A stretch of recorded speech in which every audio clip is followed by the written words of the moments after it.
Hello, my name is Voya and welcome to My Deep Guide, and today, yes, it is here, we are checking out the Boox Go 10.3 Gen 2 this time. And as I've already shown you in the intro, hopefully, if I've done my editing right, the thing that's the biggest concern and the most kind of radical change for majority of users who are interested in writing for this device is that Active Pen, and hooray, good news, I've been proven wrong, Boox has done their job. It's writing well. So now let's commence with checking out the Boox Go 10.3 Gen 2, what it brings to the table and the first impressions. Here it is, the Boox Go 10.3 Gen 2. It's replacing its predecessor, now several years old, Gen 1, again Go 10.3. And even though on the surface of things, they certainly do look very much alike, you would be hard-pressed to kind of find any surface level differences between them when you're just kind of looking and stuff. When you start looking in a little bit deeper, then yeah, there are definitely some meaningful differences that the Go 10.3 has received in the Gen 2. There is a little bit of a thickness difference between the Gen 2 and the Gen 1, and the simple reason for that is that the Gen 2 screen is still monochromatic 300 ppi like on the Gen 1, but this time the screen stack is equipped with a front light. And it also, that front light, while that's a nice thing, what it also adds is something that you should clearly be able to see here. So the distance from surface to the screen is higher on the Gen 2 because of that front light stack than it is on the Gen 1. While we're talking about the front, well, the Boox logo is now gone. Then we switch over to the back and we see that there has been some changes here as well, even though seemingly it's all the same. We have the same Go series here, but when you actually, swipe your finger down through here, you could feel some of the electronics here. It wasn't really a big deal, but if you were looking for it, you could find it. Let's see if the same thing is through here. Nope. This time I can't really feel that. The color of the back is also changed. The material is changed. Actually, it feels a little bit more pleasant. It just feels a lot softer, but a little bit more pleasant. But the important bit that has been improved, Go 10.3 Gen 1 had this little frame that was holding these faux leather back implants here, and that was always a little bit sharp on the edges, and even several years after using it, it's still a little bit of a kind of sore point. Well, that's no longer the case here, so they no longer have that same design. They've improved it significantly on the Go 10.3 Gen 2, and these edges are now perfectly smooth. Rest of the layout is pretty much identical on the Gen 2. This is the lighter one, is the Gen 2, but it doesn't really matter because they're the same. We got the USB-C for data communication and charging. We got speakers, microphones, nothing on one side, power button exactly on the same power side here, except that we also have, I think, one more microphone here on the top of the Gen 2 and nothing on the other side either. So that's basically how they compare to each other, and what are the differences between the Gen 2 and the Gen 1 as far as hardware design and build quality wise goes. Another very, very meaningful change with the Gen 2 is the pen. This is no longer an EMR passive pen. This is an active pen that they have been kind of revising for, I think this is a third iteration of their pen. As a pen, it feels okay. It feels better than the previous iterations, although I'm not really a fan of the ergonomics here, but it's not really a deal breaker or a really, really bad thing. The nib has been changed. So previous iterations, they were like plasticky and absolutely terrible nibs to write with. This is no longer the case. So it feels nice and paper-like, and the transference of vibrations of the surface of the screen, the roughness of the screen and the roughness of the nib itself is pleasant through the pen itself. Balance of the pen is nice. We have a clicky button, a singular button here, no eraser, and charging with an LED indicator. No, I don't think that it can charge via the device itself because I don't see any connectors here for transferring. The magnets are really strong and they hold the pen very, very nicely in place. So that is something that was traditionally an issue with Boox devices. That is no longer the case. Can we lift the device comfortably? Very comfortably lifting the whole device, holding it. I mean, yeah, this is an excellent hold on the pen. So that's a good thing to see. So far, feels good. Ergonomics are okay. I think if you're going for an active pen, it's a missed opportunity not to use multi-buttons, because that's what you get as part of the active pen. That's one of the advantages. And the magnetic hold is excellent. So far, this transition on the Go 10.3 Gen 2 to this active pen is not that bad. But of course, proof will be in the pudding, and we'll see how it actually writes and how it performs. Lastly, we also have a slightly revised cover, because it has the same exact design. So you just slot it in here and you put it there. It has that stupid flap that I'm not going to use, but the cool thing about this is that it can, yeah, in theory, it can kind of hold like this. One thing that I'm not sure why they didn't improve upon is that the problem with the Go 10.3 cover was that it didn't have indentations. I mean, it's really, really simple to just put 2 indents and then the device slots in there and doesn't slide. The problem with this over time, with the Gen 1 at least, was that it will just, you know, you're typing and there's some vibrations here, and those vibrations will just make it and then eventually it falls down. And we get the same strong hold. So that's good. And again, you can see that the design between these two is very, very similar. Do they fit? Can you use your Go 10.3 cover Gen 1 with the Gen 2, because it's much nicer? Yes, yes you can. Does it hold it nicely? Let's see. Yes, it holds it nicely. So you can use, if you have a cover already, you don't have to buy that, because they are cross-compatible. All right, so now I'm going to do a first startup. And once we see how the onboarding process is and what the initial impressions of the image and speeds are, I'm going to transfer some test documents, go through a couple of documents to just see how it renders, how it looks, do a writing test, and that's it. Then we wrap up for this first impressions video. So far the image seems to be quite good. The speed also seems to be quite good.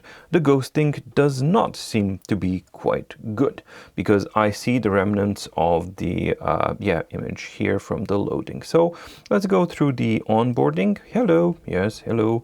Well, I am actually not in United Kingdom, I'm in Norway. This is nicer, that's an improvement.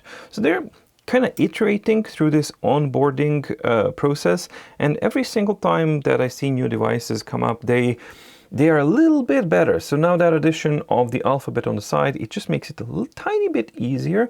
And when you remove points of friction, well, that's a nice thing to have. So let's do here. Yep, set time automatically. Go. Auto sleep, let's give you 10 minutes, and auto power off in 12 hours. All right. Very nice and responsive so far. Yes, so far I'm gonna use the bottom gestures.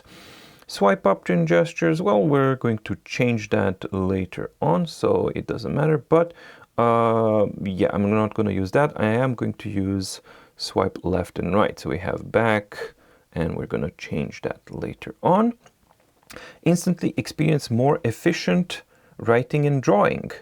Make sure your pen is charged. Well, I don't know if it's charged. How would I know it's connected? There's no indication. Maybe I press the button and it kind of blinks. Nope. That would have been a thing. You know, you press a button and it just tells you how many blinks it has a charge. Oh, well, okay. So, okay, please try to write within this area. Let's try to write within this area. Well, I'm trying to write, but nothing is happening. So the pen doesn't seem to be charged.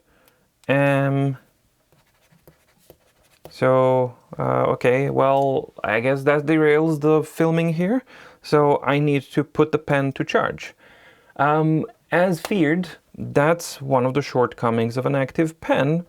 It has a battery, it needs to be recycled, and it needs to be charged. And as you can see here, you get your brand new device and you want to use it or review it, but you can't because the pen is not charged. Okay, so I charged the pen a little bit on maybe for about 10 minutes or so, and that's clearly not enough for it to have a full charge. But after it has been connected to the charger, yeah, now when I start connecting, now I can write with the pen. So that seems to be working. All right, so pen is set up. Let's continue with the onboarding. The setup is complete. And there we are.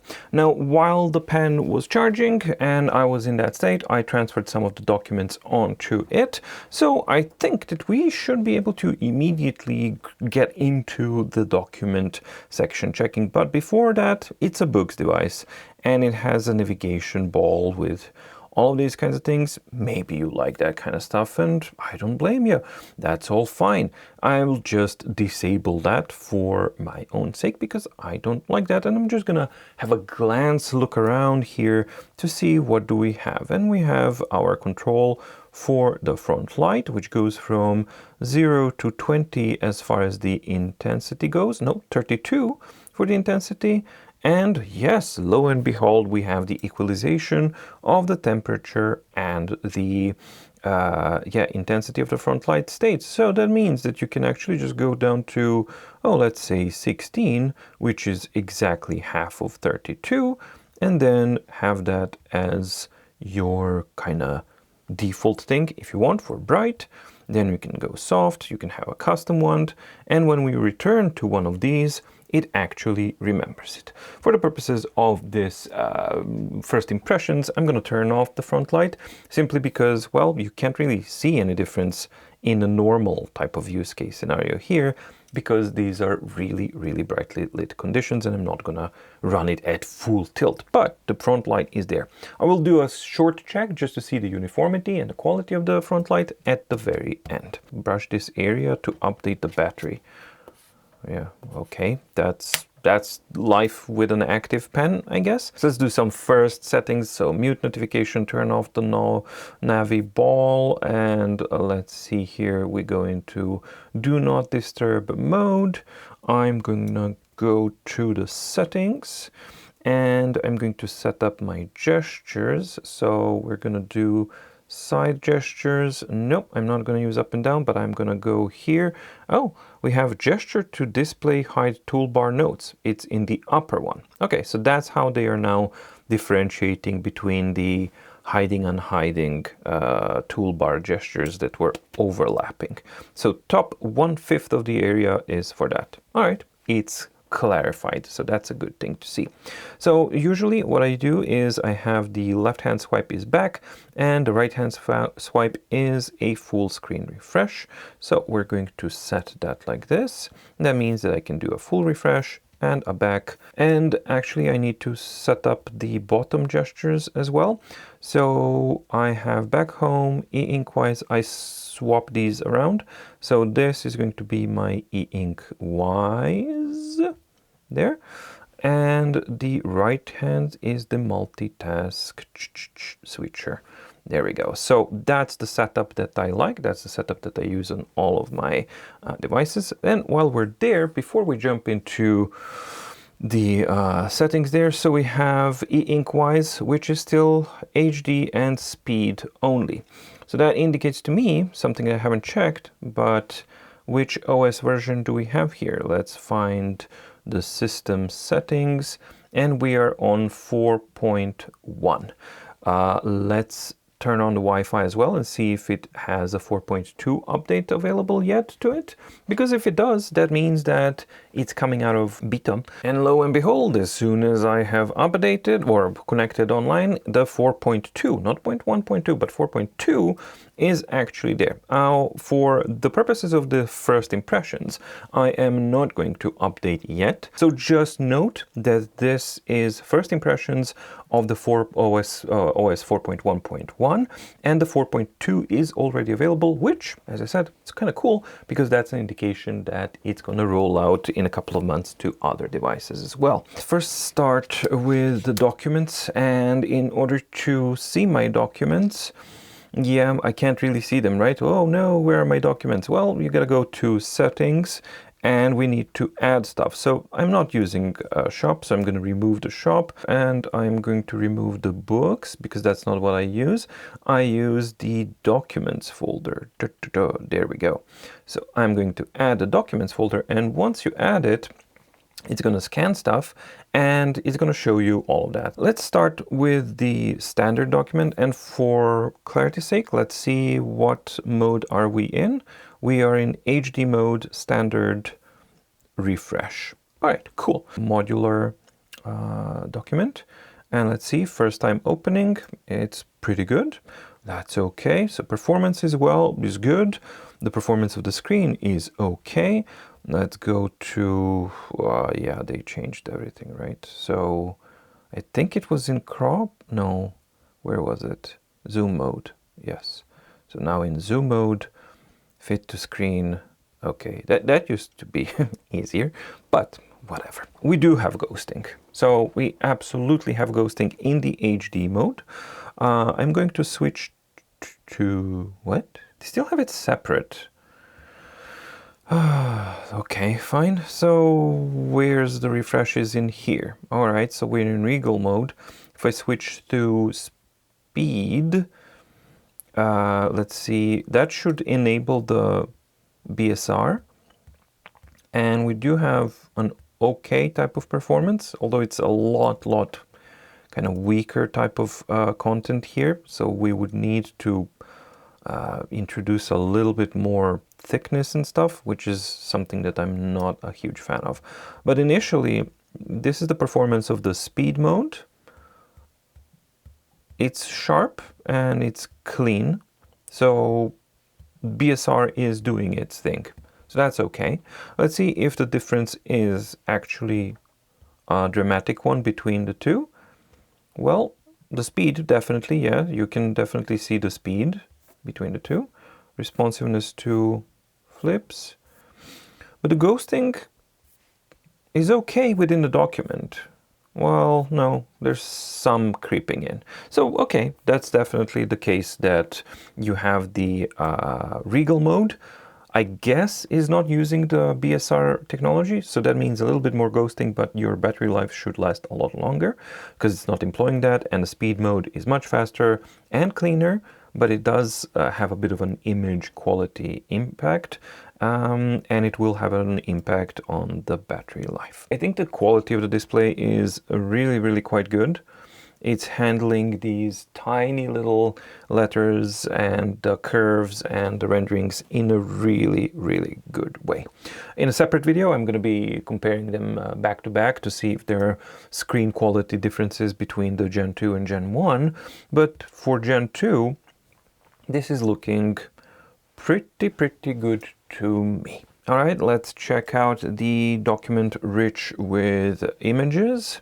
So we're gonna go through, no, we don't want OCR, we don't want to sync, we just want normal kind of stuff. All right, before I proceed with this, there are a couple things that I need to fix, but the changes are, yeah, there we go. So in settings, image smoothing needs to be turned on. I'm going to make sure that there's no processing happening here, no bold, no text enhancement, everything is clear. And we are in regal mode, normal. So that's a good place to be.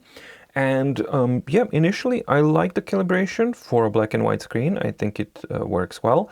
The reason why I use this document is that it's incredibly difficult and challenging for the devices to handle this. So for example, we have really high contrast here with huge white block letters, and when I go back here, it's going to show through. as you can see. And that is expected that's why I use it as a test. However, I want to see if when switching to speed mode, other than clear degradation of the image that we do see, but the BSR is the one that's supposed to, and there you go, you can actually see it.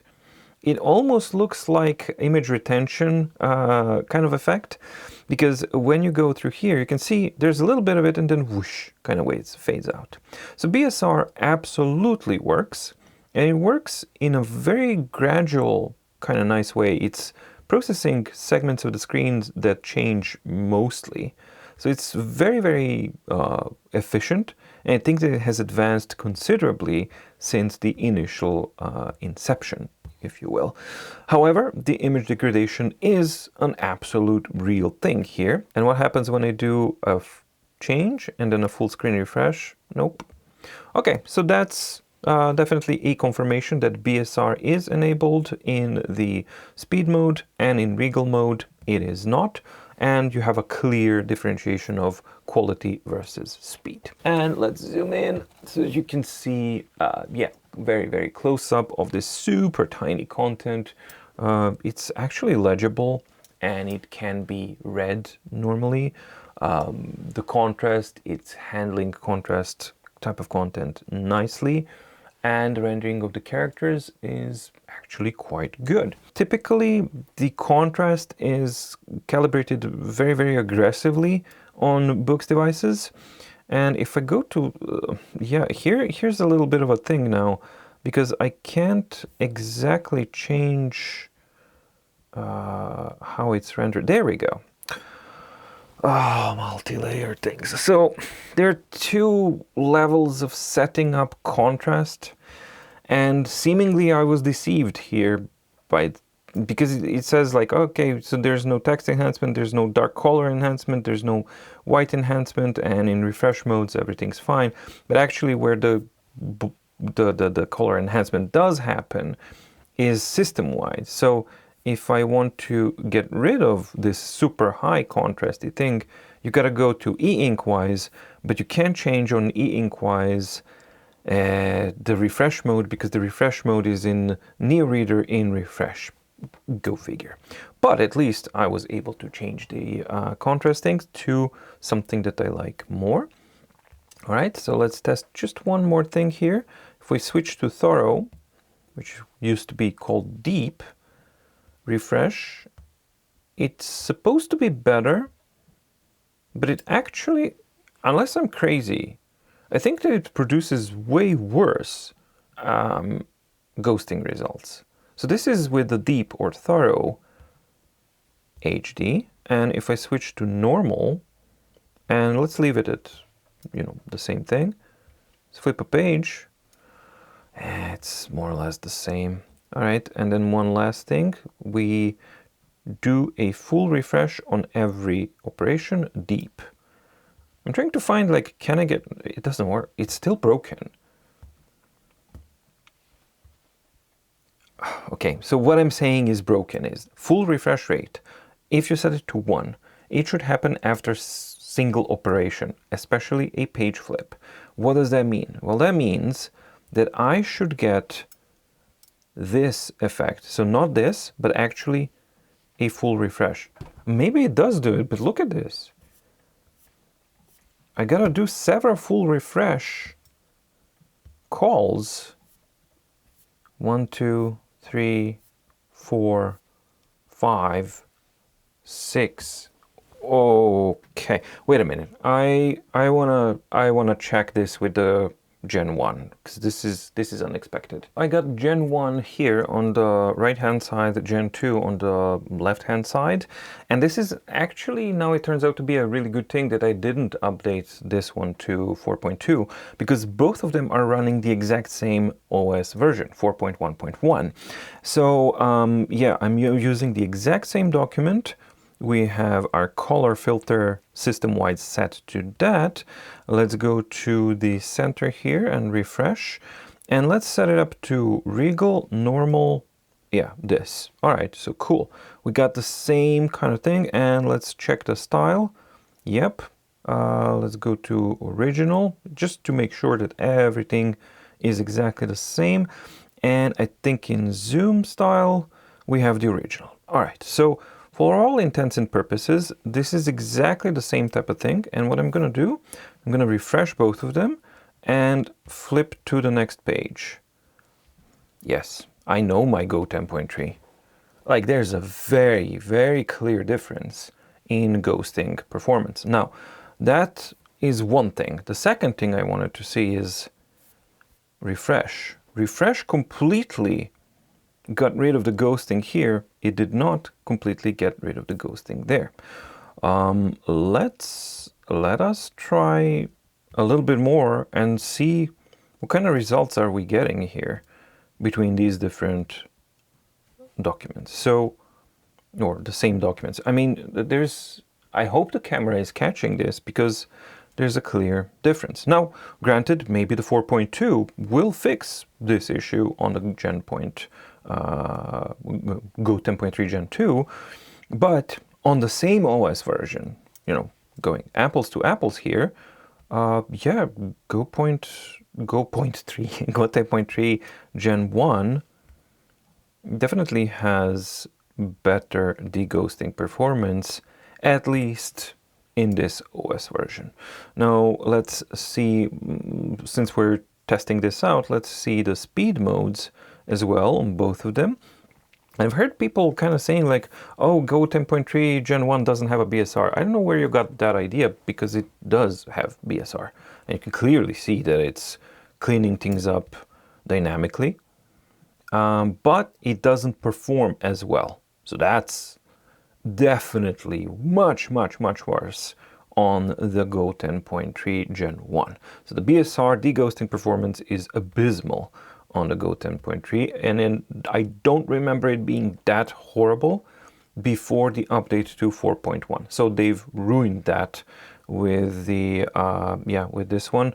And I think that you can just go look at my original videos and see how that used to look prior to update 4.1. Handwriting test notebook.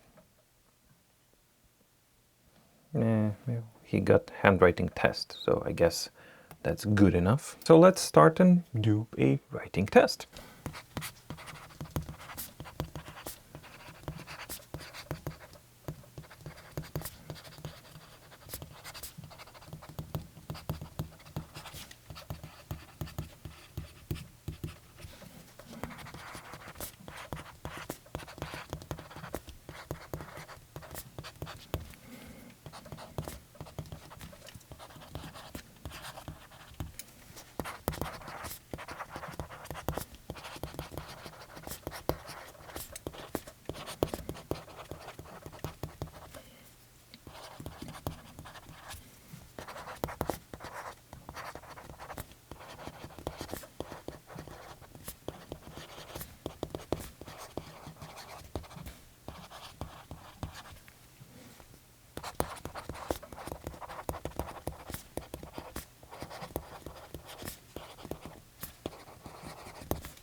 So the most important aspect of the pen and the switch to the active pen is, will it perform well? And this is, as I wrote here, I think this is by far the best implementation that Boox has had so far of their active USI technology stylus and the driver.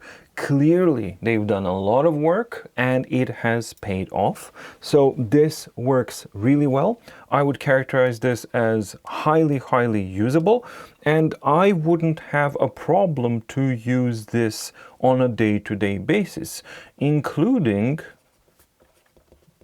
this pen.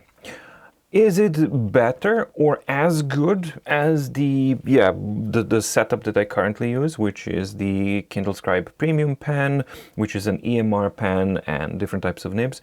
No, not really. But we're not talking about different magnitudes of change or anything like that. We're talking about very, very fine differences, and maybe in some cases also preferences. One of the things that I do like about this is, even though I wrote the hardness here, there's something about the nib and how the nib is held in the enclosure here, and the combination of the hardness of the surface. It actually feels really, really good for writing in general, you know, in general. Not just for an active pen. And I think that was the single biggest make or break thing about the Go 10.3 Gen 2. So if you were like me, I was hoping that they will prove me wrong, that it's going to be as it was terrible on the Go 7 series. It was absolutely dreadful. On the Tab XC, it was a little bit better, but we had the combination of the still the super glossy screen and hard nibs, and it was just kind of slippery and with some rubber stuff. We have none of those things, and that's an excellent thing to see, and I'm genuinely happy to have been proven completely wrong by Boox in the Gen 2. So this pen is not a regression. This is simply a change and a response to Wacom hiking the prices up, e-ink actually refusing to deal with those prices and basically stepping away from embedding EMR into their future panel stacks. So the manufacturers have to find a way around it, either order custom stacks, which will include EMR layers, or adapt like Boox did. And adapt they did, because on the surface of things, this looks like the same old terrible pen, but it has nothing to do with that same old terrible pen. It performs well, it feels well, and it's really good. Is it excellent? No, but it's really, really good. You know, when compared to their own default pens from before, this one is handling pressure sensitivity a lot better than their EMR pens were able to in the time. Now, granted, if you paired a Boox device with a good EMR pen, then the pressure sensitivity would be on par. But we're talking about, you know, the default stuff that you get with your package. And I think the default package here is better than what you got with the Go 10.3 Gen 1, because this default pen actually performs better than the Go 10.3 default pen that you received. Now, if you would upgrade it, that would be a different kind of story, but yeah, just a default thing, this works. So the writing, really, really good. The ergonomics of the pen, they're fine. The magnetic hold, excellent. What's not good is that you don't have charging via the device of the pen, and that you don't have an easy way to kind of see what the battery status is. This could have been done very, very simply by simply integrating the logic in the pen, where you press the button and it will show you, I don't know, 4 blinks of green for fully charged, 3 blinks of green for 75%, 2 blinks for 50%, 1 blink for 25%, and if you're under 15%, it will blink or constantly be on the orange. Maybe their technology will allow them to implement something like that, which I think would be a very necessary addition to a device that you rely on to pick up and just use, but that it has to be charged and it cannot be charged via the device. So that's one of the big differences between Remarkable Paper Pro and the Tab XC, where you knew that if you set your pen to the device, that next time that you pick it up, it's going to be charged no matter what, unless your device is fully empty. But that type of ease of mind you do not have with the Gen 3, simply because, yeah, we got this one. But other than that, yeah, performs well, writes well, absolutely usable, way better than what I expected. And, ooh, squiggly. Okay. The jaggedness is not as terrible but you see that. Ooh, very much so. Yeah. The here definitely is like, I'm not doing the squiggly, it's drawing the squiggliness. So yeah, that's another thing that the active pens will kind of suffer from. So you can go very, very slowly, then it's going to be a little bit better.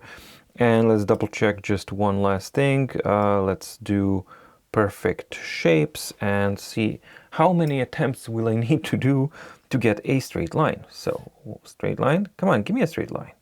There we go, cool. I didn't get a squiggly line, so that's a good thing. Nice. I can see some, what's going on?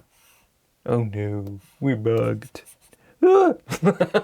Welcome everyone to the joys of OS 4.1. Hopefully 4.2 will be a better experience. And lastly, let's check the front light. So now we are at 100% intensity and the color blend is right smack in the middle. And we are in the regular type of refresh. And you can see that it's actually performing quite nicely. So let's go to a section where we have a little bit of an emptiness. There we go. Let's clear it up. Yeah, there's a little bit of a inconsistency here.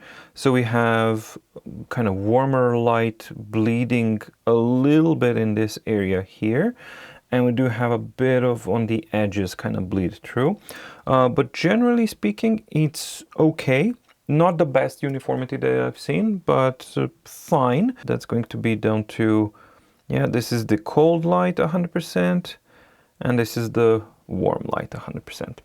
Realistically speaking, that, yeah, this is too greenish for my taste, and it's not cold enough. And the fully warm light is not warm enough. So they've kind of balanced it right very, very conservatively, and you can't go to any of the extremes. Maybe that's okay. Maybe they are thinking that's the usable range. I don't know. You can actually decide what works for you. For me, I think this is okay. Fully warm setting is okay-ish. It's a little bit greenish, and I would wish that it was a little bit more, yeah, a little bit more amberish, but it's not. So let's decrease the front light to something that actually I would use. The range of the intensity is interesting. I think they've also tried to calibrate the range of intensity here, because right around 20 intensity, this is what I would use in kind of darkish conditions to make it pleasant. Yeah, that looks okay to me. It's darker on the screen, definitely. Yeah, the camera is picking it up a lot darker. Let's see if we can compensate to kind of match. Something like this. Yeah, this is kind of what I'm seeing right now. And now I can return it to the maximum intensity, and yeah, it's a little bit too strong. So that's the intensity, and if we go to 0, these are the lighting conditions that I have currently in the room. So you do have a little bit of light seeping in, and then you just add some more, and the calibration is actually quite usable. What's nice about this is that you have a very nice usable range in the super low section here. And it's very, very responsive to this. I like how the front light is responding, which means that in completely dark conditions, you will be able to fine tune the front light to your liking. So overall, yeah, the front light, not the best color quality that I've seen. There are some uniformity issues with this kind of bleed here on this unit at least, but it's perfectly usable and it's quite good. So Boox Go 10.3 Gen 2, it has a front light, it has a 300 ppi screen that's maybe a little bit sharper, we will see. It does have some ghosting issues when compared to the Gen 1, but that is an OS 4.1 that it has shipped with, and it already has an OS 4.2 waiting for it. And normally we did see before that the ghosting performance can be dramatically improved or worsened via the OS updates. So I would withhold my judgment on the ghosting performance of the Gen 2 simply because I haven't seen it, what it works with, how it works on the OS 4.2. For that, I will bring a much more in-depth review and everything in the in-depth review that's gonna be coming, because this is just first impressions, as the video title clearly says. For me, the biggest make or break thing was gonna be this pen, and thankfully, thanks to this nib and to the overall performance of the pen, that's absolutely not a break at all, and I think that it's perfectly usable and something that I personally wouldn't have a problem to use. The only point of annoyance is something that I've already talked about, and that's the fact that you would have to manually charge the pen and that it's not charged via the device.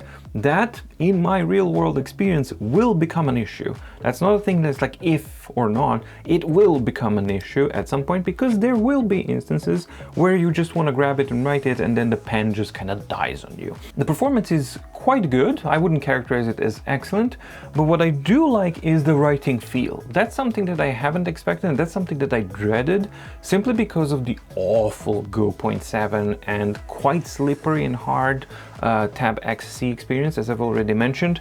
Absolutely not the case on the Go 10.3 Gen 2. That's a very nice thing to see and feel. I also love the fact that they've improved this stuff on the back so that it's no longer sharpish as it was on the Gen 0.1.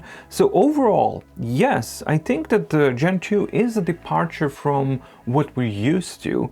But is it something that's ruined or anything like that? Absolutely not.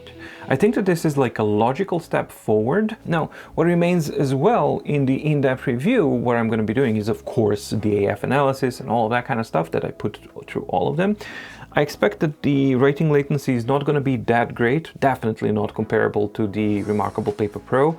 Like I can clearly see the latency here, but I don't think it's something terrible. So I expect it to be in mid to high 20s, maybe. So far, Boox has surprised me and proved me wrong, and I love to see that. I absolutely do, because that means that the Gen 2 of the Go 10.3 is actually a viable proposition for those who are looking to upgrade or who wanted to have a Frontlight on the Go 10.3, but they didn't have. So now you do. So that's the Go 10.3 Gen 2 first look from me here on mydeepguide. Let me know what you guys think in the comments down below. Are you surprised? Does EMR matter to you? Does USI matter to you? What are you looking forward to, etc, etc. Also, do let me know in the comments down below what are the things that you would like to see in the in-depth review or in the direct comparison, because that's also a video that I will do on a separate basis between the Go 10.3 Gen 1 and Gen 2. Thank you so much for watching. Stay safe, stay healthy, and see you in the next video. Bye!